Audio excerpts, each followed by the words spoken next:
이번 시간에는 4장 신뢰도와 타당도를 보도록 하겠습니다.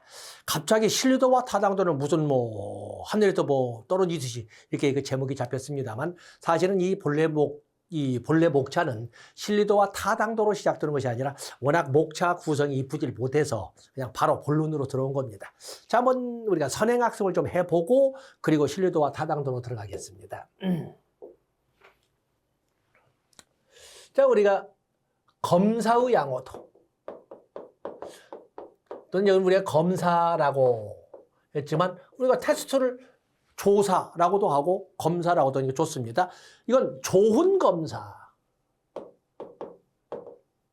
좋은 검사의 조건을 이렇게 검사의 양호도라고 합니다. 좋은 검사이기 위해서는 이런 조건을 갖추어야 한다라는 것인데, 첫 번째 신뢰도,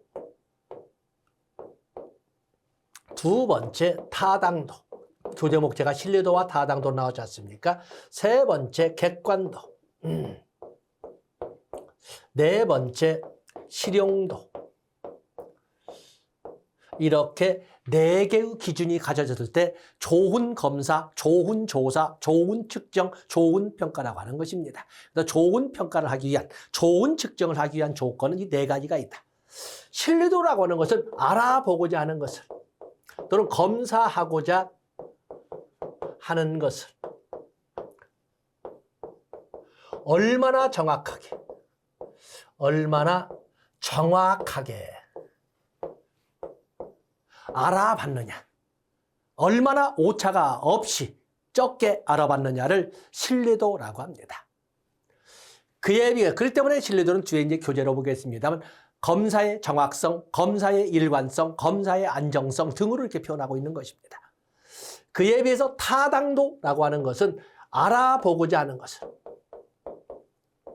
알아보고자 하는 것을 얼마나 제대로, 얼마나 제대로. 자, 말이 좀 제대로와 정확하게란 말이 서로 겹치는 부분이 많습니다만 양적으로 숫자의 개념으로 정확하게 알아보는 것은 신뢰도라고 설명할 수 있는 데 비해서 얼마나 고수준으로, 얼마나 질적으로, 질적 측면으로 정확하게라고 표현한다면 타당도라고 합니다. 혹시 다른 걸 알아본 것 아니냐? 알아볼 걸 알아봐야지 혹시 다른 것을 알아본 것 아니냐? 우리가 보면 얼마나 열심히 공부하는 거야? 라고 했을 적에 그 사람 참 열심히 하던데 어떻게 알아? 한번 문 닫고 들어가면 안 나와. 문 닫고 들어가서 다시 나오는 시간 간격이 길다고 해도 열심히 했다고 할 수 있는가? 문 닫고 들어가서 차다 나올 수도 있잖아요. 알아보고자 하는 것을 제대로 알아봤느냐, 혹시 다른 것을 알아본 것은 아니냐를 구별짓는 것은 타당도. 그렇기 때문에 검사의 정직성, 검사의 진실성이라고 하는 것이 타당도가 되겠어요. 그다음에 객관도라고 하는 것은, 이것은 채점자의 신뢰도를 말합니다. 채점자의 신뢰도에는 채점자 간 신뢰도도 있고 채점자 내 신뢰도도 있습니다. 객관도가 가장 높으려면 같은 시험지라고 하더라도 그걸 객관식으로 내면 되잖아요. 번호도 우리나라식으로 나면 암기해줄게. 나가라, 나가, 가나다라, 가나다라 해놓고 나가라, 나가, 다 나가라, 다 나가라 이렇게 해놓으면 채점반 보지 않고도 채점할 거예요. 그것을 같은 시험을 본 다음에 그 답안지를 현재 내가 여기서 채점하고 팩시밀리로, 아니 이제 팩시밀리가 없지요. 이제는 그야말로 이메일로 남아프리카 공화국의 모 학자에게 보내서 채점 좀 해주세요 라고 했을 적에 얼마나 차이 나겠어요. 객관식으로 출제할 적에는 거의 오차가 발생하지 않을 거예요. 채점자 간 신뢰도가 되겠죠. 채점자 간 신뢰도. 그런가 하면 내가 오늘 시험 본 것을 오늘 채점하고 10년 후에 그 답안지를 끄집어내서 다시 채점했을 때가 오차 나겠습니까? 객관식은? 그건 채점자 내 신뢰도가 되지 않겠습니까? 그렇기 때문에 좋은 검사나 좋은 측정이나 좋은 시험은 이처럼 객관도도 높아야 하지만 워낙 그 서술할 내용이 적기 때문에 보통 이 객관도는 여기 신뢰도 유형에서 채점자의 신뢰도라고 이렇게 목차를 설정하는 것이 일반적입니다. 다음에 실용도라고 하는 것은 이건 경제성의 정도를 말합니다. 경제성, 이거 한자를 썼군요. 경제성. 같은 검사, 같은 시험, 같은 측정을 하는데 시간, 비용, 노력이 얼마나 적게 들었느냐. 가능한 한 시간, 비용, 노력이 적게 든 검사가 적게 든 시험이 적게 든 평가가 좋은 검사라고 할 수 있지 않겠습니까? 이걸 검사의 실용도라고. 이건 뭐 그냥 당연하지. 이거 뭐 굳이 그걸 꼭 노트에 적어야 하나? 책 교재에 올려야 되나? 라고 하기 때문에 굳이 실용도까지는 다루지 않습니다. 그렇기 때문에 좋은 검사의 조건으로서는 이처럼 신뢰도, 타당도, 객관도, 실용도 모두를 요구하지만 객관도는 신뢰도의 한 종류로, 실용도는 너무 당연해서 다루지 않고 갑자기 뜬금없이 목차를 4장 해놓고 신뢰도와 타당도라고 이렇게 적고 있는 거거든요. 그래서 여러분들은 그 위에, 신뢰도와 타당도의 위에 사실은 실제 목차는 좋은 검사의 조건이라는 것이 있다는 것을 알아주시면 됩니다. 물론 이제 더 나가면 이제 검사의 양호도가 아니라 문항의 양호도.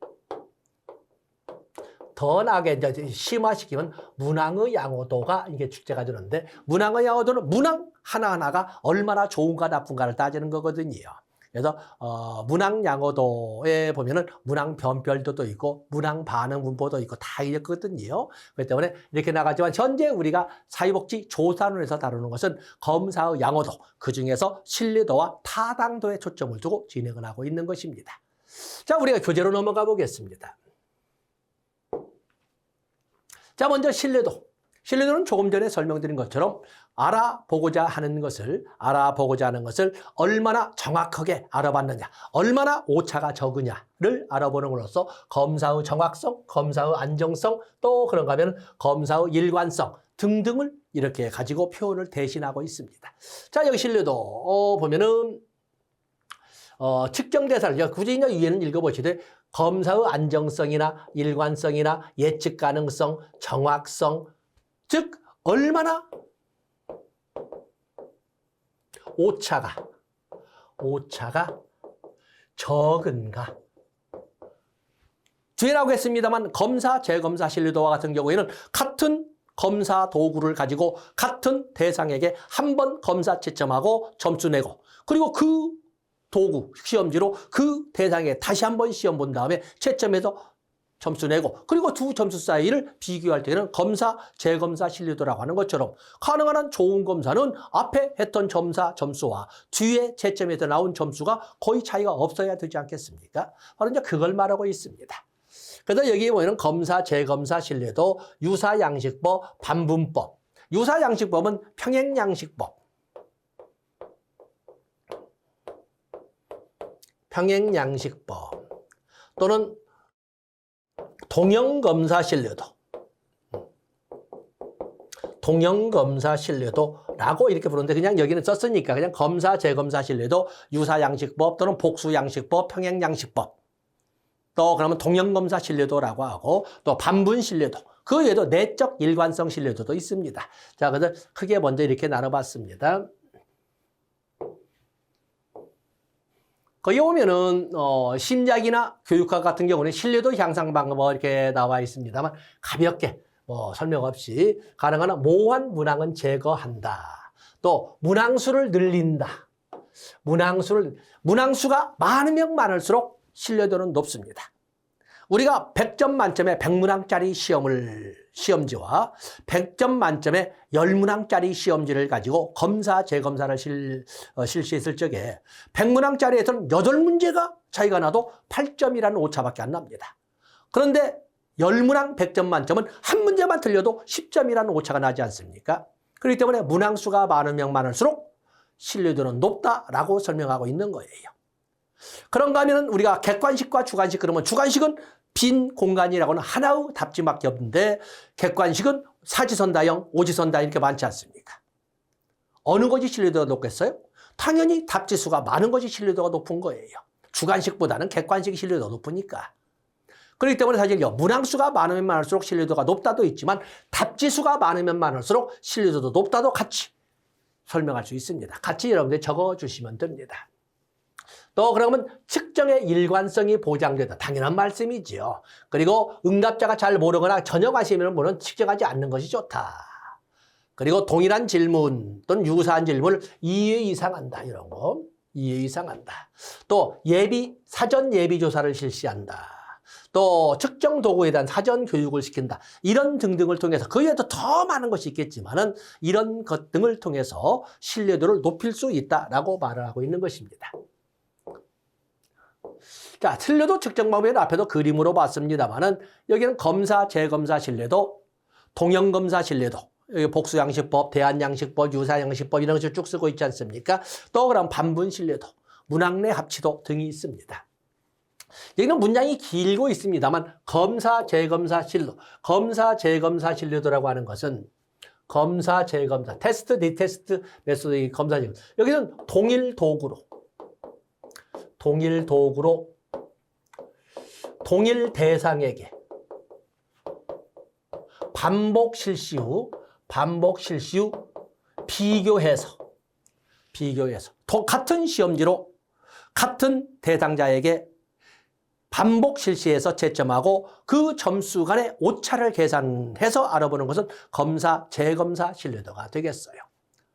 이 검사, 재검사 신뢰도 저는 이제 초등학교 1학년 때 제가 섬에서 육지로 이렇게 전학을 왔었는데 그 1학년 담임 선생님이 일제고사를 보고 난 다음에 저희 어머니하고 동갑이었습니다만 한번 교무실에 오라 해서 갔더니 채점하려고 봤더니 네 시험지가 없다. 근데 제가 1학년 때도 보면은 이미 시험지에 대한 분석이 됐었어요.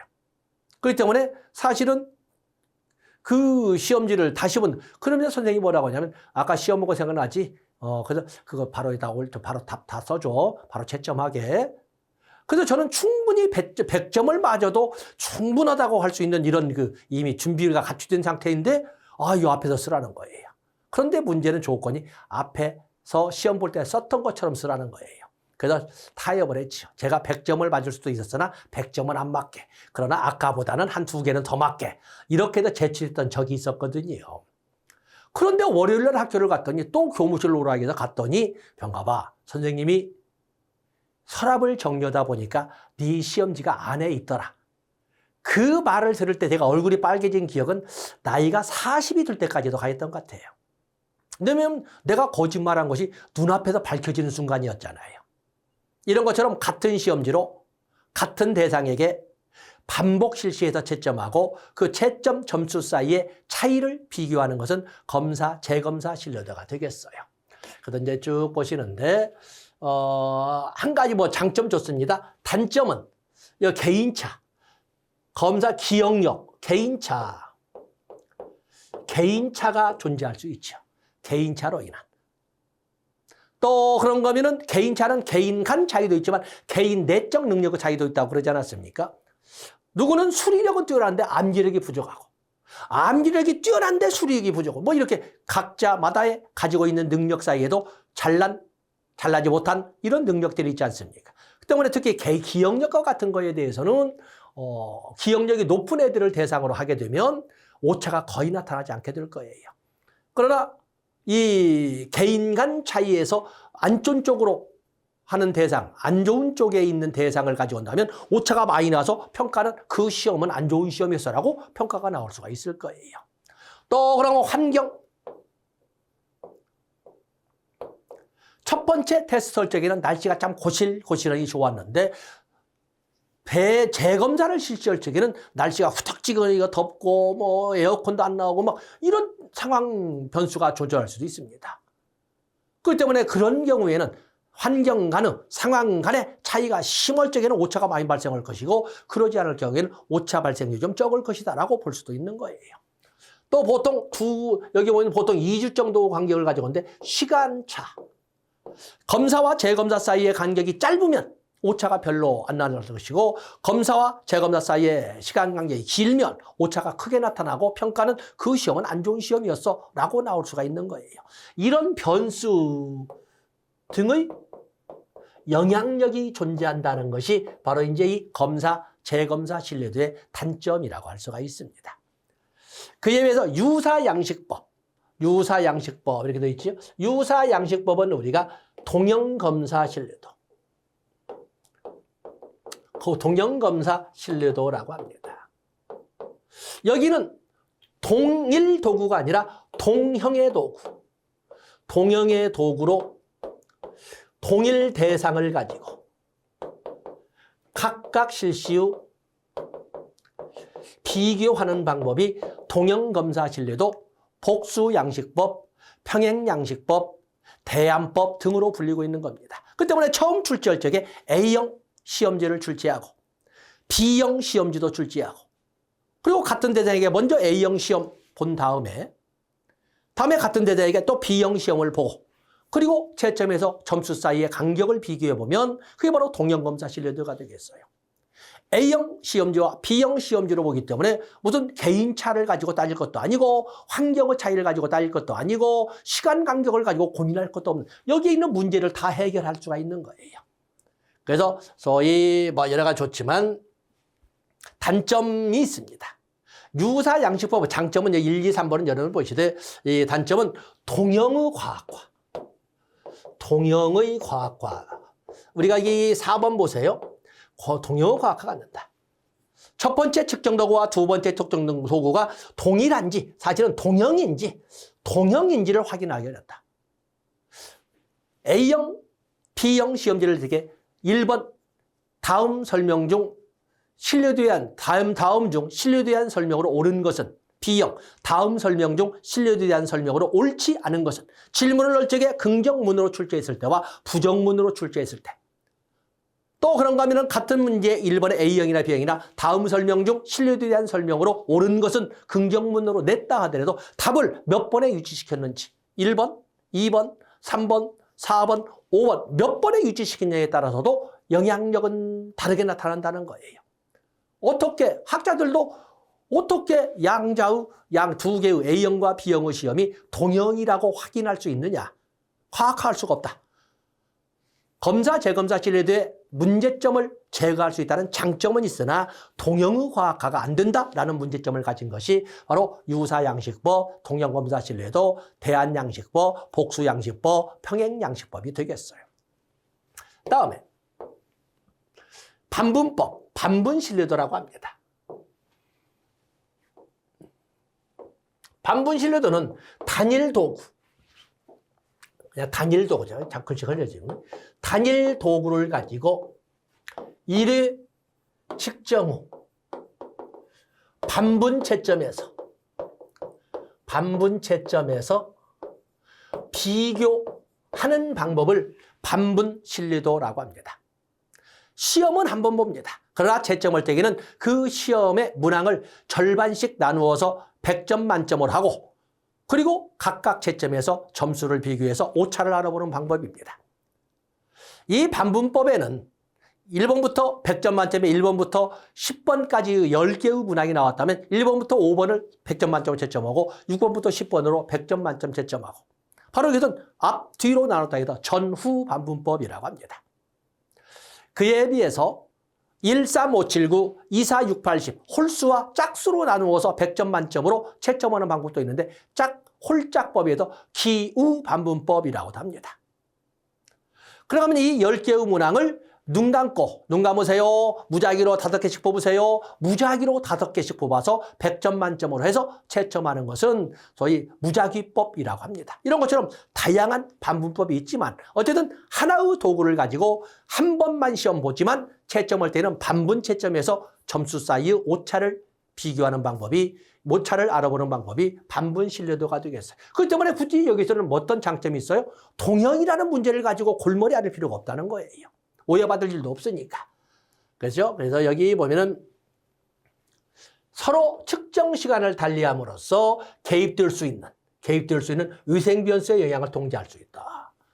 그래서 측정 시간을. 그래서 검사, 재검사 신뢰도 문제. 이건 검사, 재검사 신뢰도의 문제점을 제거할 수가 있는 거예요. 또 그런가 하면 같은 대상을 한 번만 측정함으로써 여기서 나타나는 검사 효과를 배제할 수 있다. 검사 효과라고 하는 것은 앞에서 본 시험에서의 가졌던 기억력이 미치는 영향을 배제할 수 있다. 그래서 기억력이 뛰어난 애들은 앞에서 시험 봤던 것을 거의 떠올리면서 오차가 거의 적게 나올 수가 있거든요. 그래서 기억력이 떨어진 애들은 앞에서 이런 문제가 나왔었나? 이렇게 하면서 그래서 기억력이라고 표현될 수 있는 사전 검사에서 행사될 수 있는 영향력을 배제할 수 있다는 장점이 있다라는 것을 봤습니다. 그러나 문제는 어떻게 반분 후 방법, 반분 후 방법마다 오차가 크다. 우리가 하면 반분법 그러면 홀짝법, 이후 반분법을 썼던 전후라고 하는 전후 반복을 썼던 간에 거의 오차가 비슷비슷하던데 차이가 확연하게 많이 나타나다는 거예요.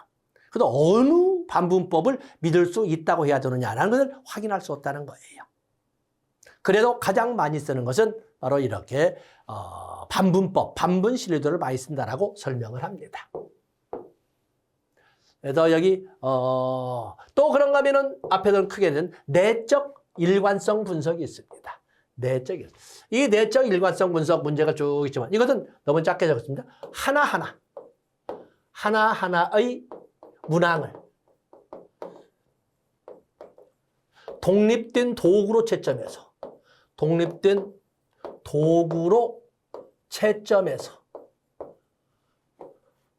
각각 비교하는 방법이 문항 내 합치도, 내적 일관성. 각각의 문항마다 얼마나 일관성을 가지고 있는 문항인가. 1번과 2번, 1번과 3번, 1번과 4번, 1번과 5번, 2번과 3번, 2번과 4번, 2번과 5번. 다 모든 문항을 다 1대1로 매칭시켜서 비교하고 얼마나 이 문항들이 일관성을 가지고 있는지를 알아보는 것을 바로 이렇게 문항 내 합치도 또는 내적 문항이 가지고 있는 내적 일관성 분석이라고 하는 것입니다.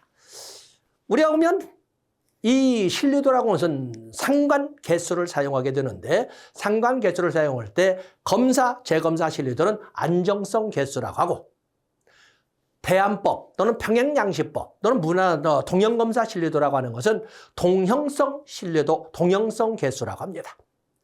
그에 비해서 반분 신뢰도나 문항 내 합치도에서 사용하는 상관 개수는 역동질성 개수라고 합니다. 안정성 개수, 동형성 개수, 동질성 개수라고 합니다. 여기는 동질성 개수를 씁니다. 그래서 동질성 개수 그중에서도 크론바흐의 알파 개수를 쓴다.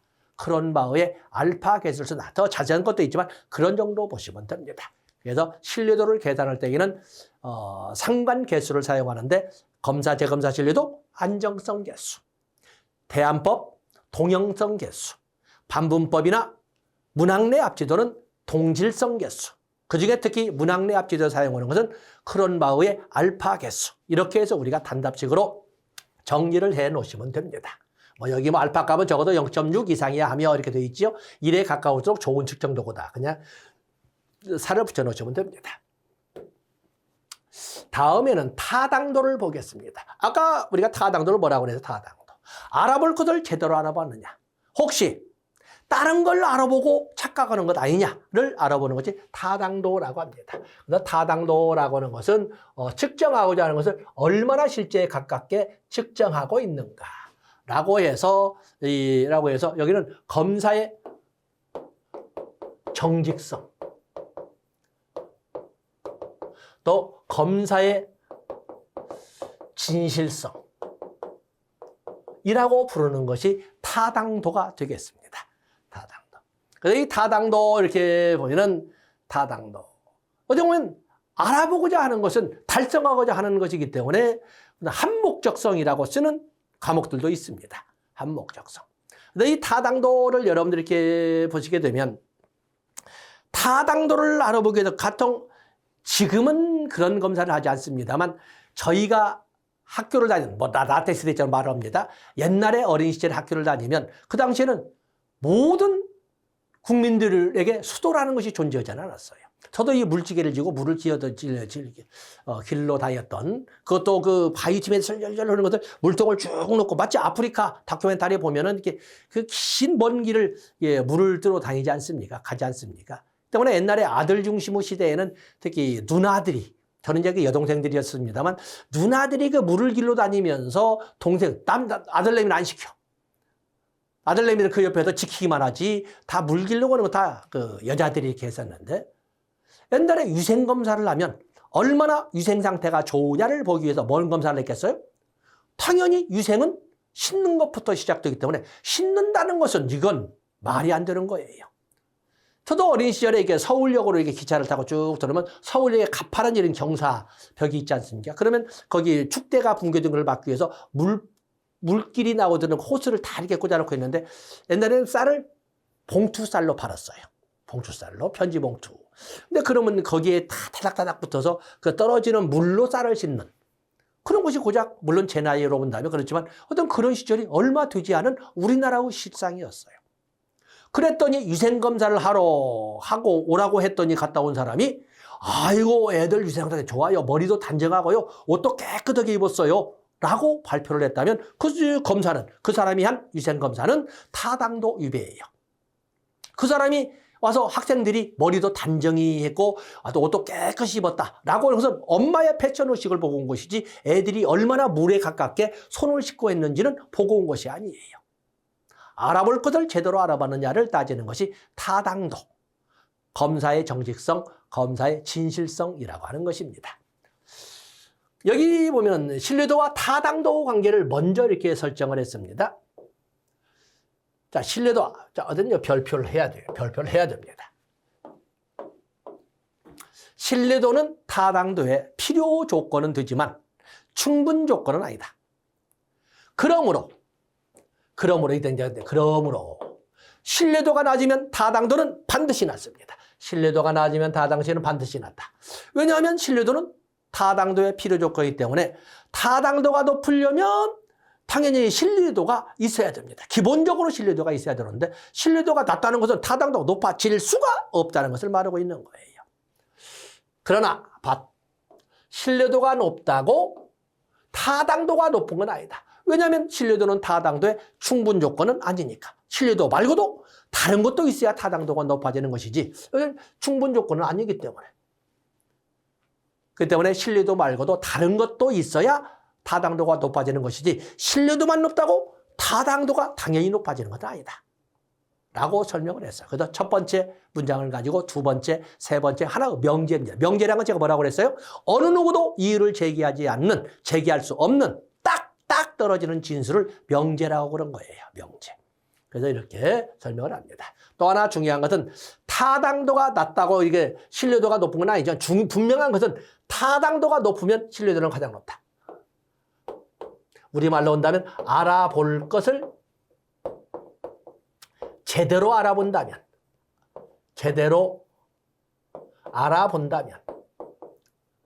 타당도 높은 걸 알아본다면 그 어떤 경우보다 정확도가 높다. 즉 신뢰도가 높다. 지금 이 말을 하고 있는 거예요.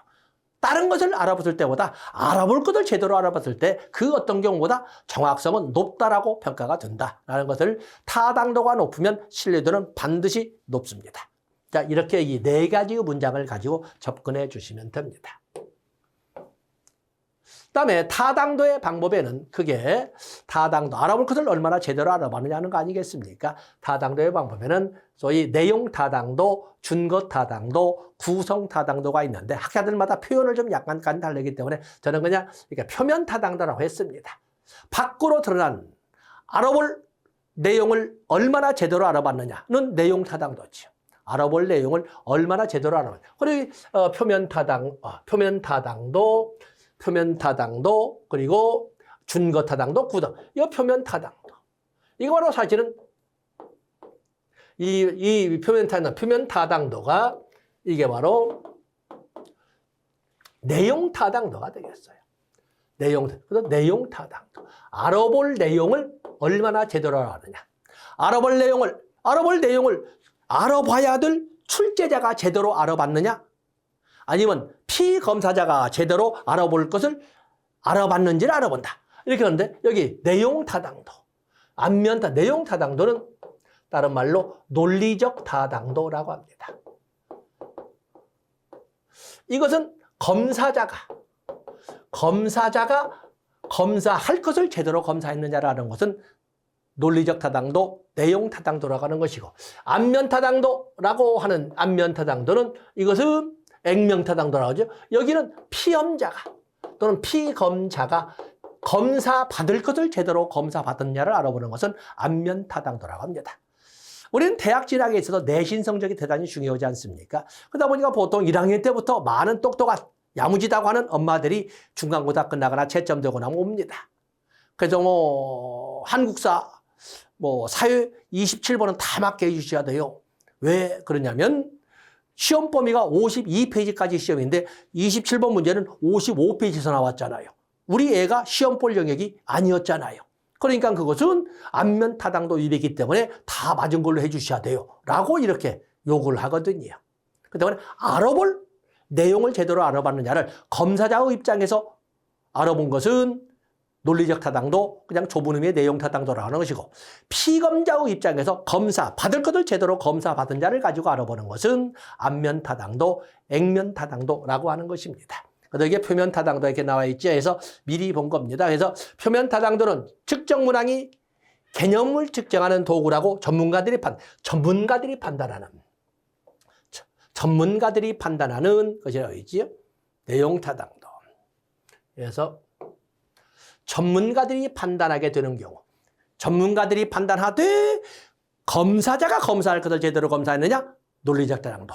피검자들이 받을 것을 제대로 검사받았느냐? 안면 타당도라고 해석하시면 됩니다. 그래서 이 표면 타당도, 내용 타당도, 그리고 소위 안면 타당도를 설명을 합니다. 다음 쭉 읽어보시고, 자, 올라갑니다. 다음에 준거 타당도. 우리가 준거란 말을 이렇게 선생님들이 보고 있는데, 준거. 규준이란 말이 있고 준거란 말이 있습니다. 규준이라고 하는 것은 비교 기준. 보통 해석 기준, 학교와 같은 비교 기준이니까 보통 평균보다 높으면 잘했네, 평균점보다 낮으면 좀 더 노력해야 되겠네, 이렇게 하는 것처럼 비교 기준을 규준이라고, 규준을 기준으로 규준 지향평가를 상대평가라고 합니다. 그에 비해서 준거라고 하는 것은 목적을 제대로 달성했는지, 목적이 달성됐는지 안 됐는지, 목적 달성 유무를 판단하는 이런 그 기준을, 목적 달성 유무의 판단 기준을 준거라고 합니다. 절대평가의 기준. 우리는 사회복지사 1급 시험에서 전체 평균 각 과목별 1, 2, 3 교과, 1, 2, 3 과목 각 과목별 40점 이상, 전체 평균 60점 이상이면 충분히 실천 현장에서 역량을 발휘할 수 있다라고 믿고 있는 겁니다. 그렇기 때문에 60점 이상을 맞은 사람을 선발하는 거죠. 120문항을 맞은 사람을 선발하고 있는 겁니다. 그렇기 때문에 여기 준거 타당도, 그래서 하나의 측정 도구를 사용하여 측정한 결과를 다른 기준을 적용하여 측정한 결과와 비교하여 나타난 관련성 개정. 말을 어렵게 증하고 있지요. 그래서 목적 달성 유무. 목적 달성 유무의 판단 기준으로 알아보는 기준입니다. 알아보는 기준. 그런데 이 목적 달성 유무를 언제 판단할 것이냐? 어느 정도 합격한 다음에 실무 현장에 나가서 한 2년, 3년, 한 5년이나 5년 정도 실무 현장에서 근무를 하거나 역량을 증명해 본 이후에 알아볼 것이냐? 일정 기간이, 그건 예측적 타당도, 예언 타당도라고 하는 것이고, 아니면 검사, 아니면 시험을 보자마자 채점을 해서 그 채점 점수를 이미 사회적으로 공인받고 있는 다른 검사의 점수와 비교해서 목적을 달성할 수 있겠다, 없겠다를 결정해 주는 것은 공인타당도, 동시적 타당도라고 하는 것입니다. 공인타당도가 있나? 여러분들 영어 공인능력시험 보세요. 탭스가 몇 점, 토플이 몇 점, 토익이 몇 점, GPT가 몇 점, 이런 거 있지 않습니까? 굳이 그걸 따로따로 봐서 자기의 능력을 증명하는 것이 아니라 토익에서 몇 점 맞으면 이 사람은 보나마나 탭스에도 몇 점 맞은 걸로 인정할 수 있다, 이렇게 하지 않습니까? 그래서 검사를 실시하자마자 채점한 결과를 이미 사회적으로 인정받고 있는 다른 검사의 점수와 비교해서 소위 타당도를 알아보는 것은 동시에 하기 때문에 동시적 타당도, 공통 요인으로 알아보기 때문에 공인타당도라고 하는 것입니다. 그래서 여기 예측적 타당도, 동시적 타당도, 여기는 예언 타당도, 여기는 공인 타당도. 공통 요인으로 타당도를 하기 때문에 공인 타당도라고 이렇게 표현하고 있는 것입니다. 아래 나와 있지, 실질적 타당도, 또 그러면 동시적, 일적 타당도에 대해서 읽어보시면 도움이 됩니다. 다음에 구성 개념 타당도. 구성 개념 타당도라는 것은 구인, 이 검사가 그 검사가 그 검사 대상의 구성 요소를, 그 검사 대상의 구성 요인을 얼마나 제대로 알아봤는가는 것은 구성 요인 타당도 했기 때문에 이것은 뭐 한자죠. 구인 타당도라고 합니다. 구인 타당도. 구성 개념 타당도. 이걸 구인 타당도. 그러니까 한자를 쓸 필요 없는데. 구인 타당도. 구성 요인 타당도 이렇게 합니다. 우리가 사유성 검사에서 높은 점수를 받은 사람은 사유성이 높을 것이다라는 가설을 설정하고 검사를 할 수 있거든요. 그런데 사유성에는 우리가 알고 있는 사유성은 하나의 개념이죠. 아니면 개념적 정의 아닙니까? 사유생활하는 능력인데 사유생활에 뭐가 있어? 사유생활에는 준법 정신도 있고 뭐 소위 그 예의범절도 있고 유머 감각도 있고 다양한 구성 요소들이 존재하지 않습니까? 정말 사유성 검사라고 해서 사유성 검사의 고득점자는 모든 사유생활을 다 잘할 것이라는 이런 그 애매한, 다 알면서도 뭐라고 딱 부러지게 말은 못하는 개념이나 개념적 정의로 표현을 했는데 그것을 가지고 좀 더 세분화시키는 거예요. 구성 요인들을 얼마나 제대로 알아봤느냐. 그들 구성 요인, 구성 개념 타당도라고 해서 구인 타당도, 구성 개념 타당도라고 하는 겁니다. 거기에는 수렴적 타당도와 차별적 타당도, 동일한 개념을 측정하기 위해서 여러 가지 특정 방법의 결과들 간의 점수를 비교하는 것. 바로 이것을 수렴 타당도라고 합니다. 수렴 타당도는 여기에서 같은 개념을 검사할 때 설사 방법이 다르다 하더라도 높은 점수가 나오면 이들 간의 상관관계가 높으면 좋은 또는 구인 타당도가 좋은 검사이다라고 해석하는 거예요. 알아볼 것을 알아봤을 적에 설사 방법이 달라도 알아볼 것을 제대로 알아봤다면 상관관계가 높다는 거 아니겠어요? 아주 좋은 검사네. 검사였네라고 하는. 그에 비해서 차별적 타당도라는 것은 서로 반대되는 개념을 측정했을 때 측정들 간의 상관관계가 낮게 나타나면, 그렇죠. 전혀 관련이 없는, 아니면 정반대되는 개념을 같은 도구로 알아봤더라도 당연히 정반대는 정반대의 점수가 나와야 되지 않겠습니까? 다시 말해 상관관계가 거의 나타나지 않아야 돼요. 그래서 이럴 경우에는 상관관계가 낮으면 낮을수록 좋은 검사였네라고 이렇게 평가받도록 하는 것이 차별적 타당도가 되겠습니다. 그에 대한 내용을 이렇게 적고 있는 것입니다. 그래서 여기 구성개념 타당도, 구성개념 타당도 보면은 연구자가 측정하고자 하는 추상적 개념이 실제로 측정 도구에 제대로 측정되어 있는 정도를 알아보는 걸로써 집중 타당도와 판별 타당도로 나눠볼 수 있다. 이렇게 설명을 했습니다. 그래서 차별적 타당도는, 수렴적 타당도는 같은 개념을 여러 방법으로 측정했을 때 상관관계의 정도가 높으면 타당도가 높다. 좋은 검사라고 평가하는 것이고, 차별적 타당도는 정반대로 상이한 개념을 같은 도구로 사용할 때 상관관계가 낮을 경우에는 오히려 상관관계가 낮을 때, 그렇지. 같은 도구로 했을 때 정반대되는 개념이 정반대의 점수가 나왔을 때 아주 좋았어. 그래서 상관관계가 낮을수록 좋은 검사라고 평가하는 것은 판별 타당도, 차별적 타당도라고 한다라는 것입니다. 다음에 밑에 이제 우리가 보면 다특성 다방법 행렬표에서 MTMM 이렇게 나와 멀티 트레이트, 멀티 메소드 이렇게 멀티 메소드에서 다특성 다방법이라는 것인데 한 번 나온 적이 있다 보니까 저도 이제 같이 첨부를 했습니다. 그래서 한번 마음 편하게 읽어봐 주시면 뭐 나쁘진 않으니까 그렇게 해서 설명 없이 참고 자료로 넘기도록 하겠습니다. 자, 이렇게 해서 우리는 검사의 양호도라는 개념을 가지고 이 정도 마감을 짓고 다음 시간에 다시 처음으로 돌아가서 다음 시간에는 사회복지 조사의 절차에 대해서 다시 한번 통론으로 다루고 난 다음에 교재 목차대로 조사 설계, 디자인부터 시작하도록 하겠습니다. 고맙습니다.